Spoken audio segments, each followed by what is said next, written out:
Para você poder entender o que é respiração celular, você tem que entender o que é o carboidrato. Para você entender o que é uma fermentação, como acontece uma fermentação, por exemplo, você tem que entender o que é carboidrato. Para você, por exemplo, entender como acontece um processo de gliconeogênese, de glicogenólise, por exemplo, você tem que entender o que é o carboidrato. Essa aula aqui é uma aula focada para alunos que estão no ensino superior, que estão nesse momento vendo bioquímica e estão perdidos completamente dentro de alguns processos metabólicos, principalmente a respiração celular. É impossível você entender respiração celular se você não sabe, por exemplo, o que é um carboidrato. Patricão, mas eu estou no ensino médio, me preparando para o vestibular. Assistir essa aula aqui vai ser boa? Vai, mas a pegada sempre vai ser voltada para quem está no ensino superior, porque eu vou dar para vocês subsídios para você poder entender melhor os processos metabólicos que envolvem a glicose, como, por exemplo, o processo de respiração celular. Se você gosta de canais de educação, mano, deixa teu like aqui nesse vídeo, porque canais de educação aqui no Brasil, eles precisam do estudante. Então não esquece de deixar o teu like e avaliar aqui a minha aula, tá? É muito comum você encontrar em livros de ensino superior diversas nomenclaturas acerca de carboidratos. Você pode, por exemplo, ler o nome, encontrar o nome açúcares, você pode encontrar o nome glicídios, você pode encontrar o nome hidratos de carbono. Pelo menos dentro da minha experiência, o nome mais popular que eu encontro nos livros de ensino superior é o termo glicídio. Mas tudo é a mesma coisa. Patrick, com relação à fonte de energia, quem é a principal fonte de energia de uma célula? Os carboidratos, no caso a glicose. Mas é claro que é bem provável que você saiba que entre um carboidrato e um ácido graxo, que é uma gordura, por exemplo, o ácido graxo ele atua no processo de beta-oxidação, produzindo muito mais ATPs do que, por exemplo, uma oxidação da glicose no processo de respiração celular. Então, a célula ela vai pelaquela via mais fácil. É mais fácil e mais rápido oxidar uma molécula de glicose, por exemplo, do que oxidar uma molécula de ácido graxo no processo de beta-oxidação. Mas os dois processos acontecem concomitantemente, tá? Então é interessante você saber disso. Então a principal fonte de energia é a glicose, mas em comparação ao ácido graxo, o ácido graxo produz muito mais ATPs.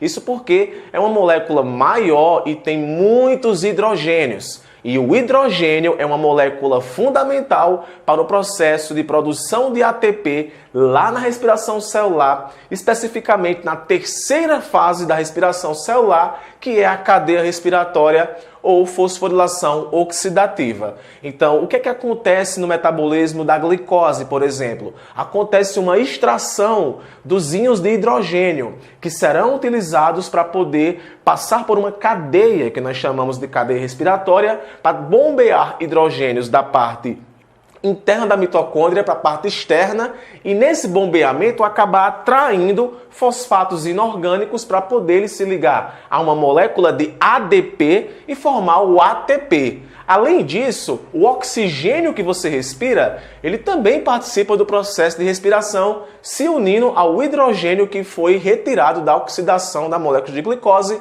formando a água. Patrick, o carbono e o próprio oxigênio da molécula de glicose, eles vão para onde? Eles se unem, formam o dióxido de carbono e são liberados na respiração. Então, literalmente, é isso que acontece no processo de respiração celular. Mas para você poder entender melhor esse processo, você tem que conhecer um pouco o que é o carboidrato, quais são seus tipos, como ele é classificado e outras coisinhas a mais, tá? Então, em termos químicos, o carboidrato ele é geralmente formado por um agrupamento hidroxila, que eu estou colocando aqui o OH, ligado ou a um grupo aldeído, CHO, ou a um grupo cetona, que é o grupo que nós chamamos CO. Aí eu tenho dois grandes grupos de carboidratos. Eu tenho os polihidroxicetona e os polihidroxialdeído. Alguns estudantes pagam na faculdade química, cadeiras de fato de química, química orgânica ou química inorgânica. Dentro dessas disciplinas da faculdade, geralmente o professor ele dá uma abordagem mais estrutural em cima disso daqui. Só que não é uma abordagem que vai fazer com que, por exemplo, facilite 100% o seu entendimento de respiração celular. Não, eu posso pular essa etapa e conseguir entender do mesmo jeito o processo de respiração celular. Mas, de forma geral, eu tenho o grupo dos polihidroxicetona e o grupo dos polihidroxialdeído.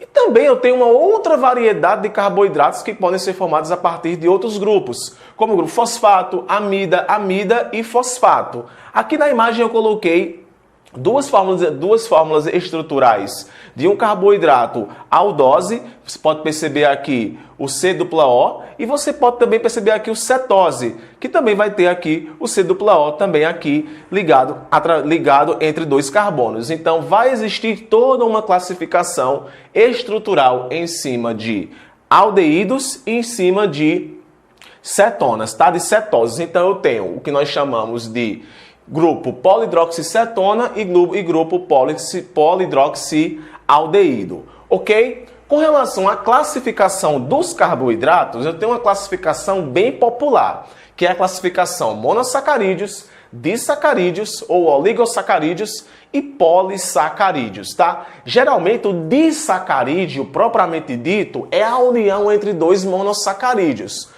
Só que na bioquímica nós classificamos de uma forma mais ampla, que no caso são os olissacarídeos, que são formados por até 20 carboidratos. Olha que interessante. Os monossacarídeos são formados entre 3 a 7 carbonos. Eu vou explicar aqui para vocês. E nós temos os polissacarídeos, que são mais de 20 carboidratos. Então o que é que vai acontecer?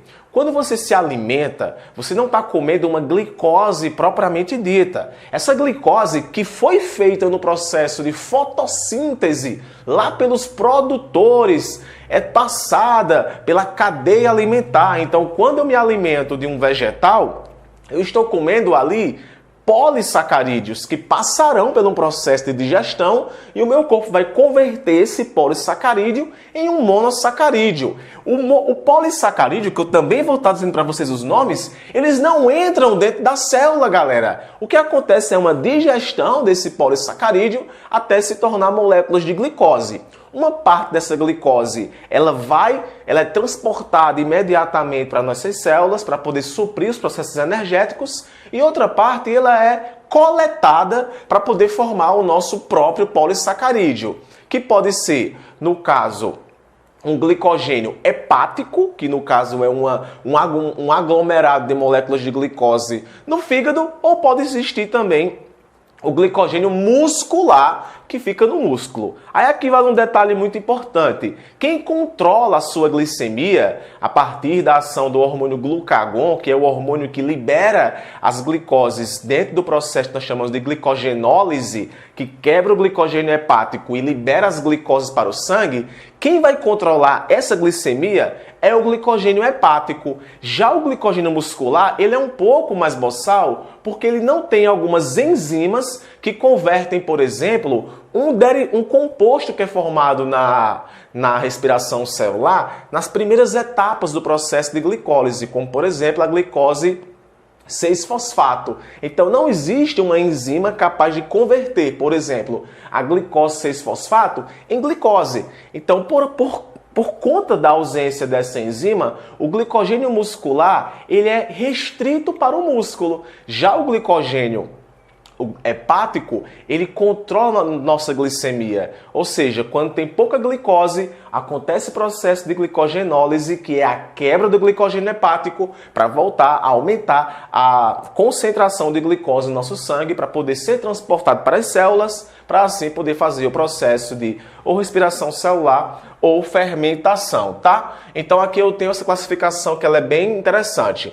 Com relação à regra de nomenclatura, que também é dentro de uma pegada extremamente mais química, orgânica, por exemplo, eu tenho o sufixo inicial aldo ou cetona, eu tenho o sufixo da quantidade de carbonos e eu tenho o sufixo final ose. Então, geralmente, todo carboidrato termina com ose, tá? Coloquei aqui os nomezinhos para vocês poderem ver. Ose. Então aqui eu tenho a fórmula da glicose. Por exemplo, eu tenho 1, 2, 3, 4, 5, 6. Então eu tenho 6 moléculas, 6 elementos do carbono. Beleza. Outra coisa que eu tenho aqui interessante, a quantidade de carbonos, Aldose ou cetona? Aqui é uma aldose, beleza? E o final, ose. Então eu tenho aldoexose. Por que exo? Porque esse monossacarídeo aqui ele tem 6 carbonos. E quando tem 6 carbonos, exose. Então, exo. Então aqui é um aldoexose. Beleza? Aldoexose. E aqui é uma aldose. Tudo bem? Com relação aos monossacarídeos, eles podem ser classificados, como eu coloquei aqui, de acordo com a quantidade de carbonos, que variam de 3 a 7. Os mais populares são a pentose e a hexose. Aqui na pentose, que é um carboidrato formado por 5 carbonos, você vai encontrar 2 componentes que são bem interessantes, que é o DNA e o RNA, que são formados por moléculas que o seu açúcar é uma pentose, por exemplo. Já aqui no grupo das hexoses, você vai encontrar carboidratos que são bem interessantes, que vão estar formando aí o grupo dos monossacarídeos, como, por exemplo, a glicose, a galactose e a frutose. Glicose, galactose e frutose são o que nós chamamos de monossacarídeos, que para poder formar um disacarídeo, se une a uma molécula de glicose. Então, eu tenho glicose mais glicose formando uma maltose, glicose mais galactose formando uma lactose e glicose mais uma frutose formando a sacarose. Maltose, lactose e sacarose são o que nós chamamos de disacarídeos. No processo digestório, por exemplo, eu falei que nós ingerimos polissacarídeos, que são convertidos em oligosacarídeos, que depois são convertidos em disacarídeos até serem quebrados e formarem os monossacarídeos, aonde serão absorvidos lá no duodeno, no intestino delgado, para poder cair no sangue e ser transportado para o que eu já falei para vocês, tá? Com relação aos polissacarídeos, para cada tipo de organismo vai ter polissacarídeos que são bem interessantes. Como, por exemplo, amido e celulose são polissacarídeos vegetais. Olha só, vegetais. A celulose é um polissacarídeo que forma a parede celular dos vegetais. E detalhe, o nosso corpo não tem enzimas que digerem a celulose para poder extrair a molécula de glicose que tem nela. Essa celulose aqui é o que nós chamamos de fibras. Então, todas as vezes que vocês encontrarem o nome fibras alimentares, essas fibras aí, galera, são o que nós chamamos de celulose, que não são digeridas pelo nosso intestino e acabam sendo liberadas junto com as fezes. Mas tem o amido. Nós temos a amilase, e a amilase é uma enzima capaz de digerir amido, tá? E nós temos aqui os 2 glicogênios animais, que no caso, ou melhor, os 2 polissacarídeos animais, que no caso é o glicogênio e a quitina. A quitina é um polissacarídeo estrutural. A carapaça dos artrópodes, por exemplo, é feito à base de quitina. Se você já viu um monte de formiga carregando uma barata, não é um enterro da barata não, mano. Ali é comida, ali é carboidrato que eles vão acabar se alimentando daquele carboidrato. Então, o glicogênio é um polissacarídeo animal, só que de animais vertebrados. Agora tem um pequeno detalhe, outros seres vivos, como por exemplo os fungos, possuem glicogênio. Além de possuir glicogênio como reserva energética, os fungos, só um exemplo, possuem quitina na sua parede celular. Essas curiosidades são importantes para você poder sair da caixinha de acreditar que isso aqui tudo só acontece com a espécie humana, células humanas. Não, esse lance aqui de respiração celular, de importância da glicose é para qualquer tipo de ser vivo, tá? Então, gente, essa pegada aqui que eu coloquei para vocês na lousa, ela é fundamental para você poder entender a bioquímica dos carboidratos de uma forma mais fácil, que faça com que agora, quando você for estudar respiração celular, você incorpore. Mano, eu aprendi o que é a glicose, então é a glicose que vai ser utilizada para poder ser oxidada e dela ser retirados os hidrogênios para poder esses hidrogênios participarem aí do bombeamento de fosfatos inorgânicos para poder acontecer o processo de fosforilação, que é o processo de produção de ATP, tá? Eu espero muito que essa aula aqui ela tenha contribuído para o seu aprendizado. Eu me coloco à disposição para tirar qualquer dúvida que você tenha ficado e digo, essa aula aqui é para quem tem dúvida, é para quem está com dificuldade de aprender. De repente tem estudantes que sabem muito mais do que isso, Mas eu coloquei aqui um compilado de informações que é fundamental para você poder entender o processo de respiração celular, de fermentação, de glicogenólise, de gliconeogênese e dentre outros, tá? Eu espero muito que você tenha gostado. Eu fico por aqui e nos vemos na nossa próxima aula. Tchau, tchau!